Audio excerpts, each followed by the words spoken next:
എല്ലാ നല്ലവരായ cinema പ്രേമികൾക്കും cinema ആസ്വാദകർക്കും മറ്റൊരു വീഡിയോയിലേക്ക് ഹാർദമായി സ്വാഗതം. അപ്പോൾ കഴിഞ്ഞ ദിവസമാണ് നമ്മൾ കുറച്ച് അധികം ദിവസങ്ങളായി ഇങ്ങനത്തെ വാർത്തകൾ, അതായത് നമുക്ക് ഏറ്റവും ഇഷ്ടപ്പെടാത്ത ഇങ്ങനത്തെ വാർത്തകൾ വന്നുകൊണ്ടിരിക്കുന്നു.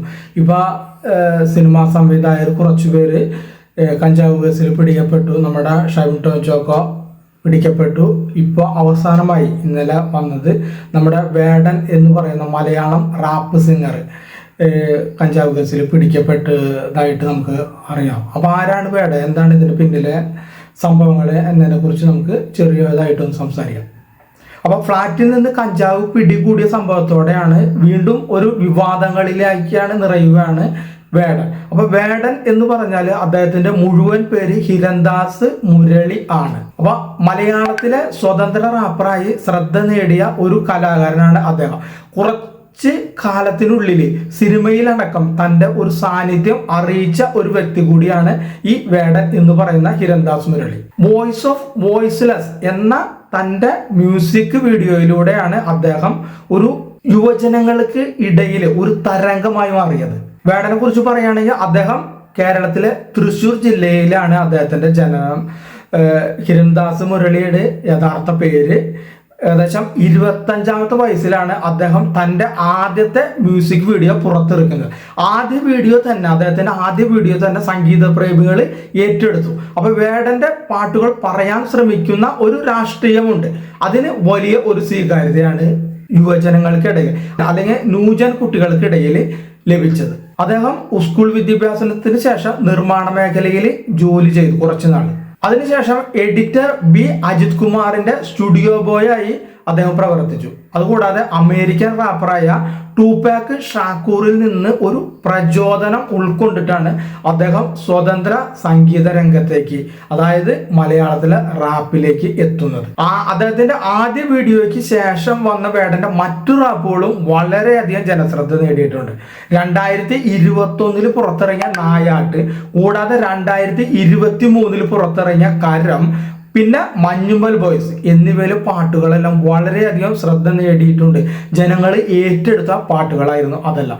ഇതിനിടെയാണ് വേടനെതിരെ മറ്റൊരു സംഘം കൂടി വന്നത്, അതായത് ലൈംഗിക ആരോപണം ഉയർന്നു വന്നിട്ടുണ്ടായിരുന്നു. അതായത് വുമൺ എഗെയിൻസ്റ്റ് സെക്ഷൽ ഹറാസ്മെന്റ് എന്ന കൂട്ടായ്മ വഴി ഏതാനും സ്ത്രീകൾ വേടനെതിരെ വെളിപ്പെടുത്തലുമായി രംഗത്ത് വന്നിട്ടുണ്ടായിരുന്നു. അപ്പൊ മദ്യലഹരിയിൽ ലൈംഗിക ബന്ധത്തിൽ ഏർപ്പെടാൻ നിർബന്ധിച്ചുവെന്നും പീഡിപ്പിച്ചുവെന്നുമായിരുന്നു ഒരു ആരോപണം അവർ ഉന്നയിച്ചിരുന്നത്. അപ്പൊ അത് ആരോപണം വരാനായിട്ട് കാരണം സംവിധായകൻ മുഹ്സിൻ പരാരിയുടെ ഫ്രം എ നേറ്റീവ് ഡോട്ടർ എന്ന സംഗീത ആൽബത്തിന്റെ ഭാഗമായി അദ്ദേഹം പ്രവർത്തിച്ചു കൊണ്ടിരിക്കുന്നു. ആ സമയത്താണ് ഈ മീടു ആരോപണം അദ്ദേഹത്തിനെതിരെ ഉയർന്നു വന്നത്. അതിനുശേഷം ഈ മുഹ്സിൻ പരാരി അദ്ദേഹത്തിന്റെ ആൽബത്തിന്റെ പ്രവർത്തനങ്ങൾ, ഇങ്ങനെ ആരോപണം വന്നതോടുകൂടി ആൽബത്തിന്റെ പ്രവർത്തനങ്ങൾ അദ്ദേഹം നിർത്തിവെച്ചു. പിന്നെ അതിനുശേഷം വേടൻ മാപ്പ് പറഞ്ഞു.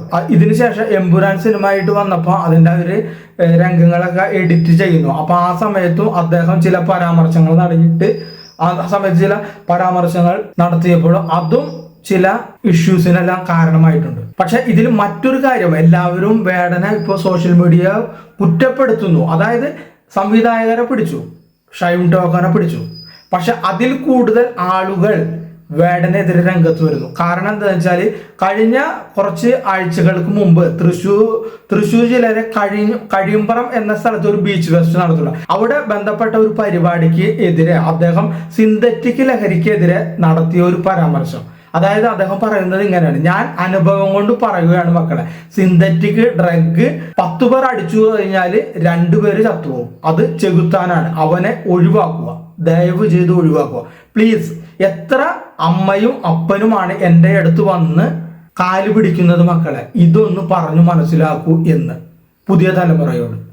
എനിക്കിത് പറയേണ്ട ആവശ്യമില്ല, പക്ഷെ ഞാൻ നിങ്ങളോട് ചേട്ടനാണല്ലോ എന്നായിരുന്നു ആ സമയത്ത് വേടന്റെ വാക്കുകൾ. അപ്പൊ അതും പറഞ്ഞിട്ടാണ് അദ്ദേഹം ഇപ്പോൾ അദ്ദേഹത്തിനെതിരെ ഇപ്പോൾ അനേകമായ ആളുകൾ വിമർശനം, അതായത് വാക്കൊന്ന് പ്രവൃത്തിയൊന്ന്, പറയുന്ന കാര്യങ്ങൾ പ്രവൃത്തിയിൽ എത്തിക്കുന്നില്ല എന്നൊക്കെ പറഞ്ഞിട്ട് ഇപ്പോൾ സോഷ്യൽ മീഡിയയിൽ അദ്ദേഹത്തിനെതിരെ വളരെ വലിയൊരു ക്യാമ്പയിൻ നടക്കുകയാണ്.